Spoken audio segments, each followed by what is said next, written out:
May 9th is a day of memory and honor. Every year on this day, the victims of World War II are remembered and the status of veterans is reported. A flower-laying ceremony was held at the Matonat Madhiyasi Memorial Complex in Victory Park, Almazar district of Tashkent. The complex was built in memory of Zulfiya Zakirova, who lost 5 of her sons in the war. Representatives of the Senate Committee on Defense and Security Issues, experts from the committee, and representatives from the Ministries of Defense and Internal Affairs, as well as the Customs Institute, attended the event. Flowers were laid at the memorial complex to the sound of the orchestra.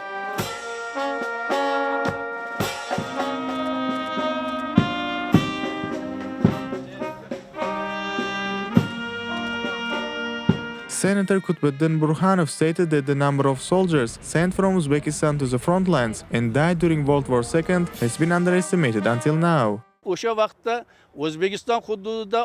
that time, Uzbekistan had a population of about 6 million people. Of this, around 1.5 million people were believed to have gone to war. However, after studying archives and documents from around the world, it was confirmed that over 1.9 million soldiers from Uzbekistan were actually sent to the front. It was initially reported that around 400,000 of them died, but global research showed that the real number was closer to 550,000. There were times of hardship and impassable ways. Today my heart is full of excitement. Our ancestors endured many struggles to bring us to these days. I hope these good times continue. I wish for our people to always live in peace and prosperity, and for our country to be among the most developed in the world.